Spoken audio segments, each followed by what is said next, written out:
So I'm just going to do a quick tutorial on making a roach bin. We have a nice Sterilite 18-gallon bin.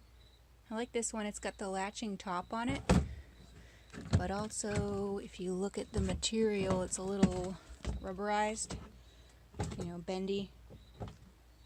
The bottom's more of that shiny hard plastic, which is nice, but it cracks when you're trying to do the ventilation in the top, so I like this top a lot.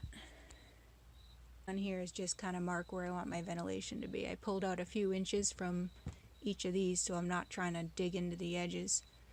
Now holes are done. All I did was use this step bit, which I love these for working with plastic.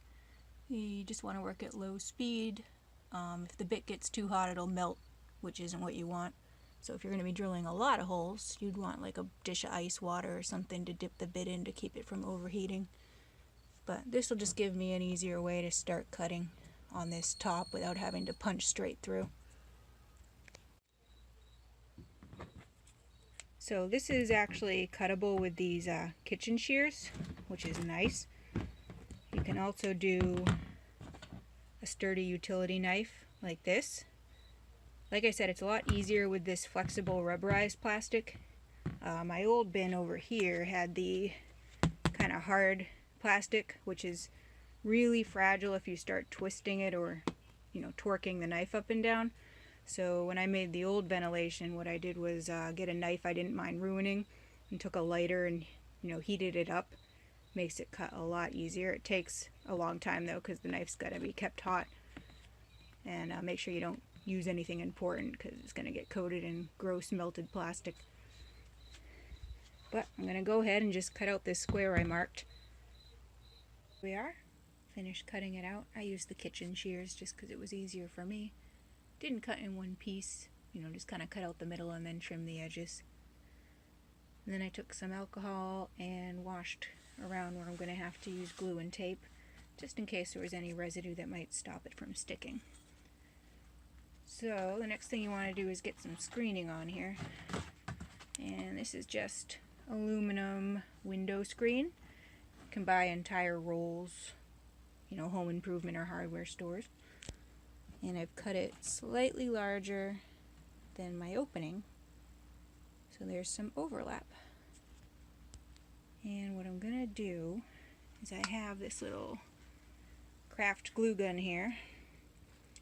I'm going to lay a bead and press the screen into it and keep it down until it dries. You don't have to use this kind of glue. Another thing I've used is just the pure aquarium silicone or similar. Anything that'll stick to this plastic and hold down the screen is fine. So I'm going to go ahead and do that and get this glued down. Still working on this, but all I did was run a small bead and then use a glove finger to kind of push the screen down into it. And now I'm going back and I'm laying more on top, if you can see that here. So I'm just going to run some, and you can also kind of use the nose to smush it into the screen and make sure it actually gets down to the plastic. That's one of the good things about using metal screening.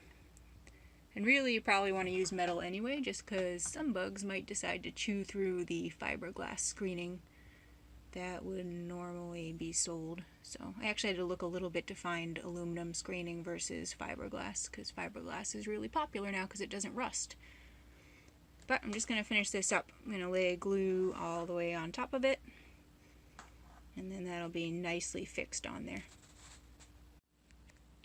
Alright, so I finished gluing, and I just kind of did a check to make sure that the glue actually went through both the screen and hit the plastic. So it's all down. One more thing I like to do, just so I don't have these kind of sharp metal edges, is line a bit of tape around. And I love Gorilla Tape. Stuff sticks to pretty much everything. It's not extremely heat resistant, but I don't really need it to be on this bin. So I'm going to just line this edge. One other note, you'll notice that the old Roach bin has kind of this hardware screen where I had my bin before, I have cats and they could get on top of it. And I had one try to walk on this and punch right through one day. So if you have your bin in a location where other animals might step on it, you might want to get something like this or something, I don't know, plastic and grid-like to lay on top just so they don't punch right through your screen. In my new location, I don't have to worry about that. It's on a shelf under another shelf and they can't get on it anymore. So let me just tape this edge and then we'll be ready to put our heat source on. Alright, so that's done. Looks nice.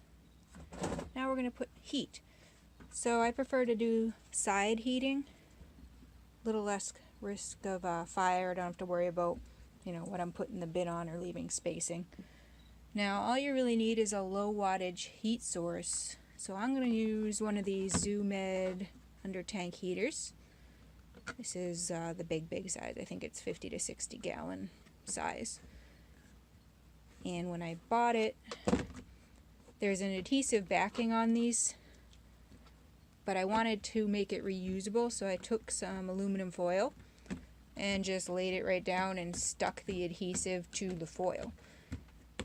The only reason that's good is when you're trying to move these around, if they're stuck to something and you're trying to pull them off, you risk damaging all the little heat wires inside, and that's not good. Could start a fire. So if you plan on moving this, which I normally would just in case something happens, you can coat the back. I'm going to use Gorilla Tape again.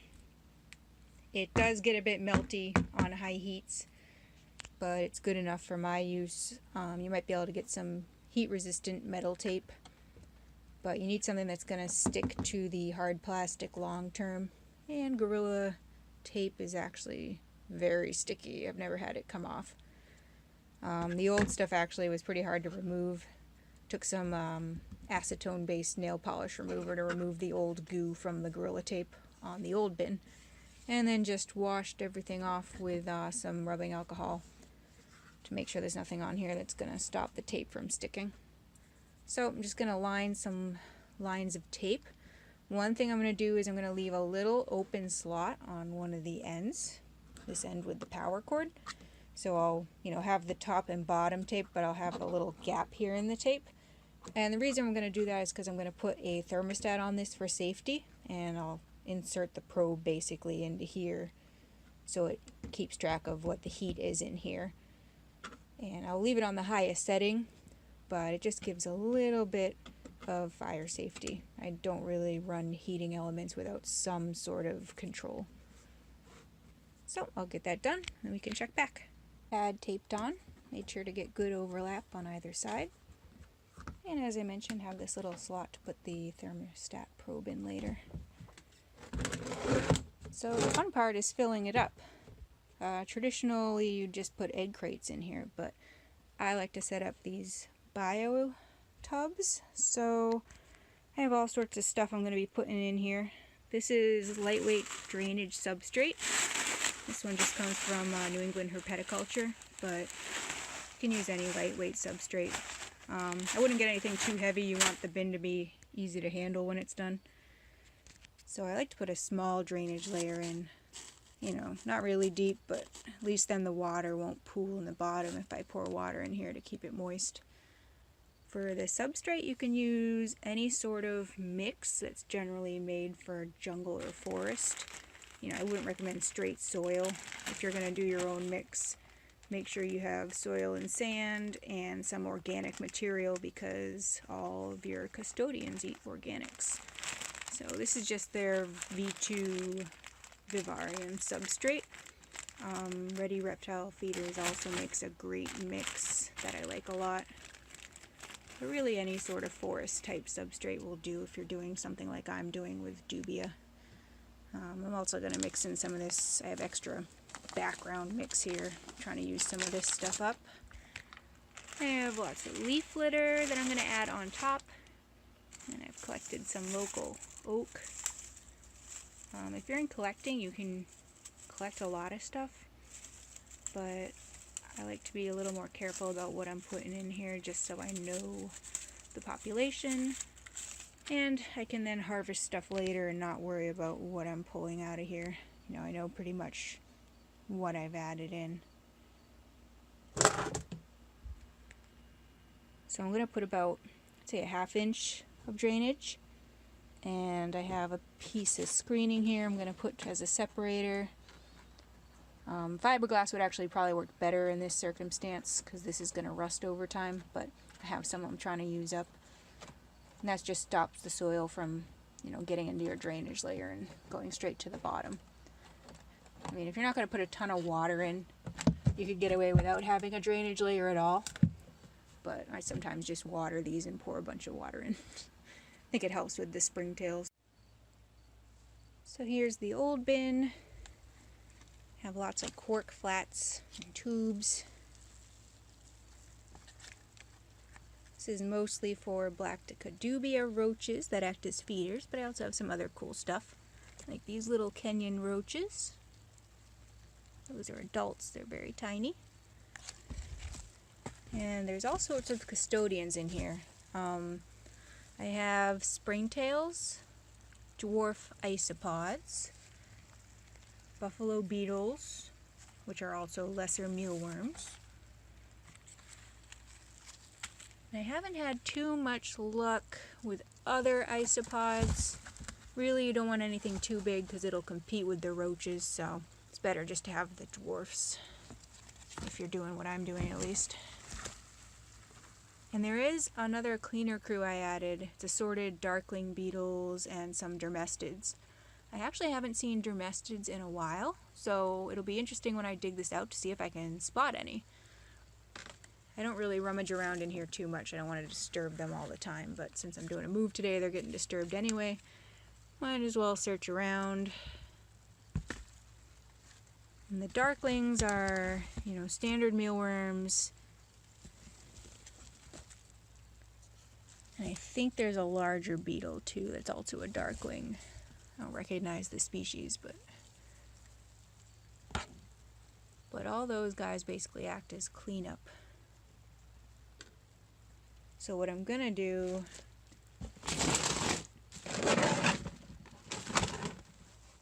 is just do a holding pen.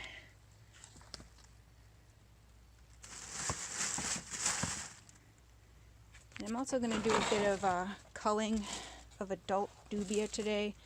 I have to do that pretty frequently actually. They breed very fast, and I like that they breed because I need the smaller sizes for leopard geckos. But every so often I need to just go through and take some adults out, and I pop them in the freezer. But they don't go to waste. I put them out for the wild birds and squirrels, which love them a lot. If you have bigger critters that can actually handle the adults, great. But otherwise, over time, you're just going to end up with a lot of adults eating a lot of food and being useless. So I don't harvest the females too much unless I see them really overpopulating. The males, usually I pick off almost all I can find except for 3 or 5. But I'm just going to pop these guys in here for now.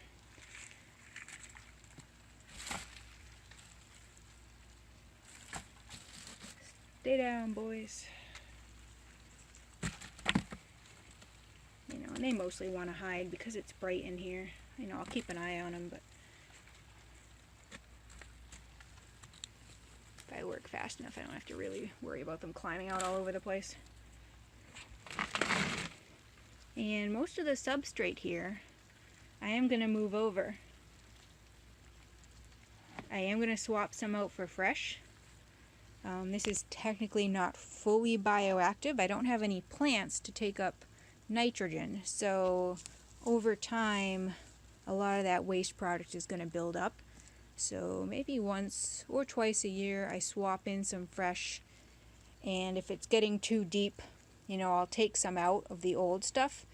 And usually what I do is I pop it in the freezer for a week or two to make sure everything in it is dead before I throw in the trash. You want to be, you know, careful about putting species into your local environment that don't belong there.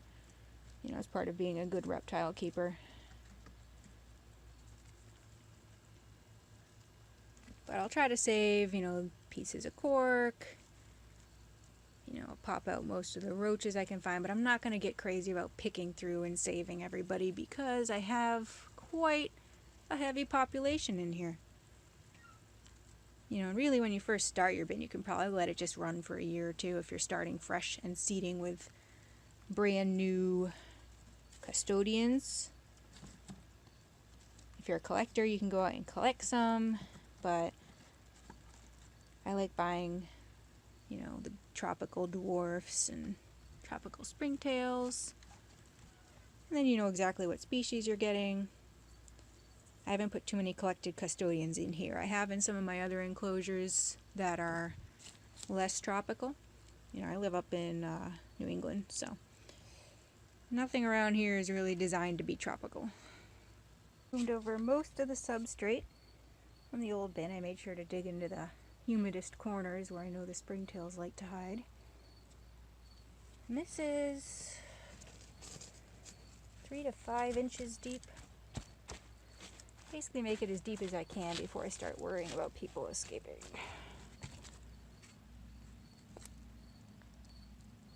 You can see here I have a darkling beetle. These are just dubia.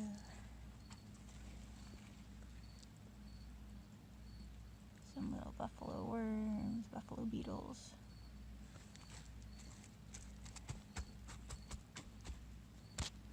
These yellow ones are actually little Kenyan nymphs, along with some adults.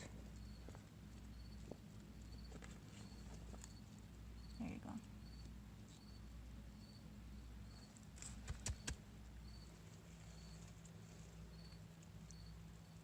So you can see some of these guys actually can climb, the smaller ones. So what I normally do is actually put some bug barrier, basically like a silicone-based gel. You can use Vaseline too, but that's on the very top edge, just in case. Normally they like to stay in their substrate.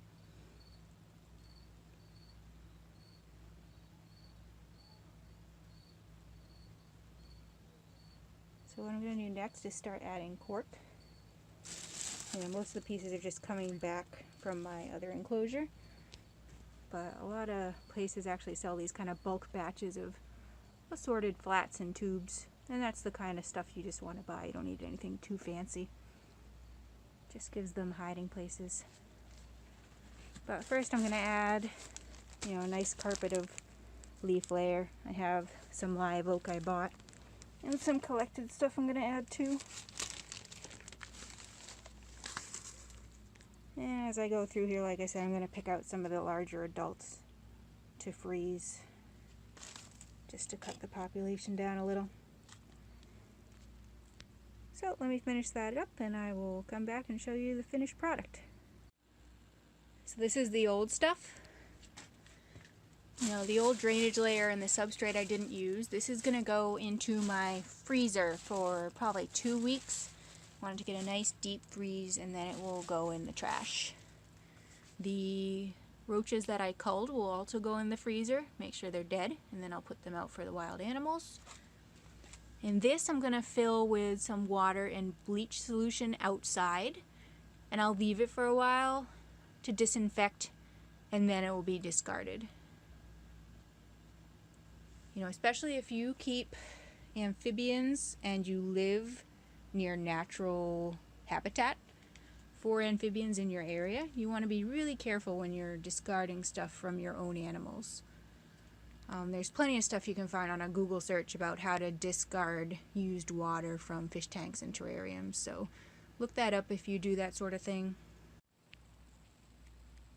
Alright, we're back with the final bin. So I put some leaf litter in, and then I added all the cork. I kind of half buried the tubes down into the substrate and then laid the flats on top. So when I was all done, I wiped down the sides and dried real well, and the top couple of inches have a thin layer of bug barrier. You know, I just have this little contain insect barrier. Came from Ready Reptile Feeders, but plenty of places sell stuff. And that'll just stop the tiniest inhabitants from climbing up if they decide they feel like doing that today. So I have some distilled water here. I just use distilled. I have it for my reptile vivariums, so it stops mineral buildup. And I'm just going to give this a good deep water on one end.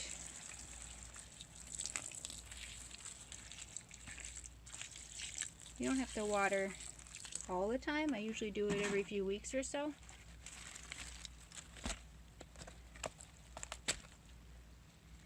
Normally I'll just give the sides a spray.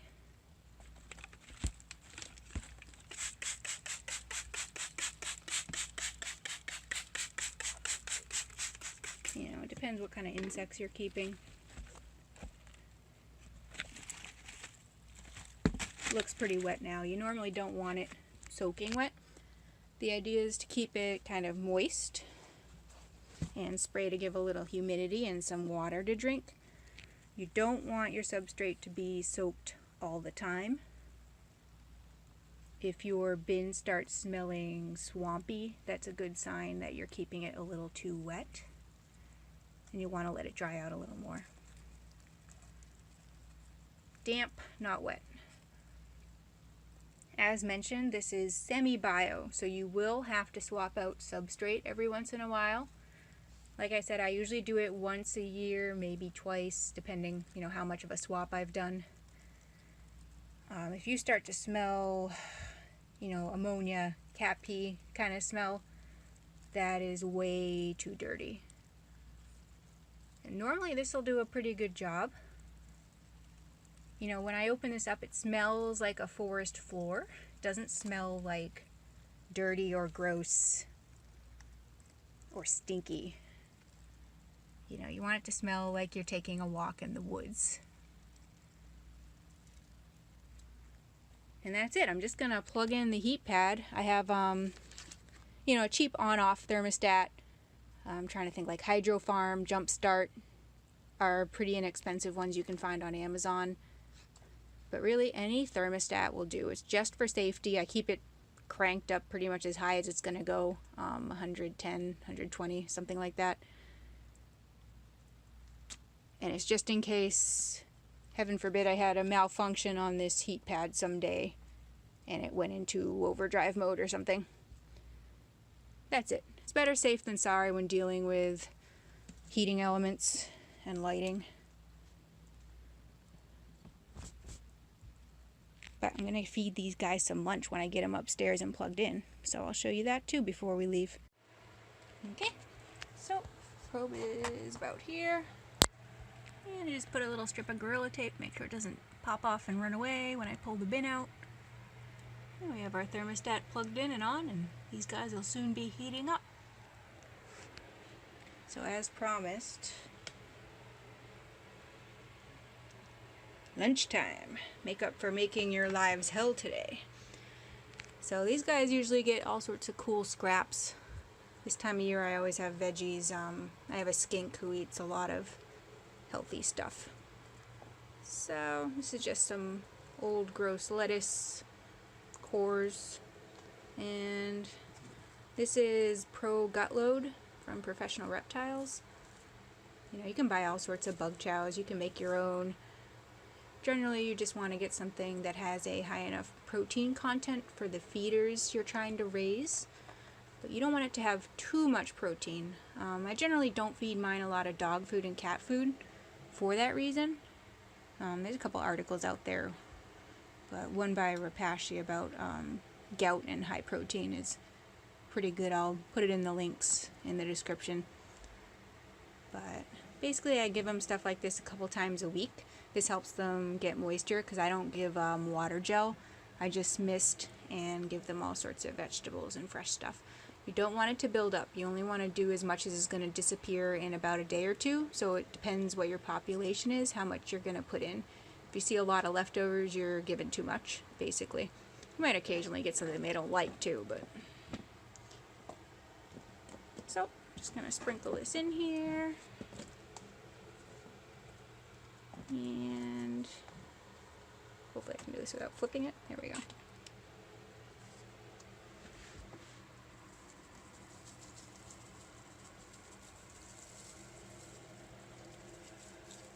Nice coating there for them.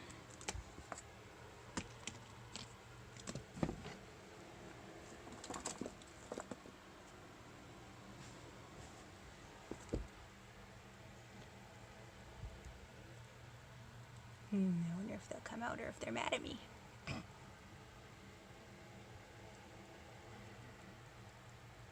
Oh, there's somebody.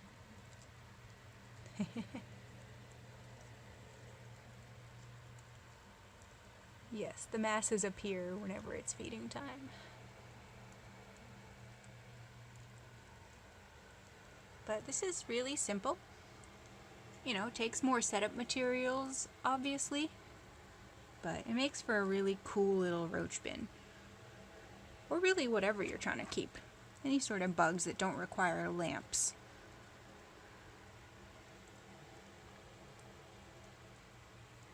Well, let them recover. So, let's put this on.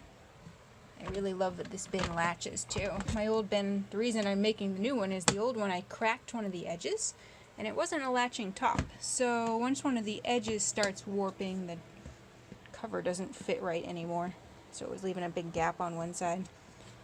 But this is nice. And here's our little ventilation hole. You know, this side is going to be drier. When you mist, this side will retain the humidity longer. And that's it. You know, they'll burrow up against the warm side a lot, especially in the winter. The more heat, the more breeding.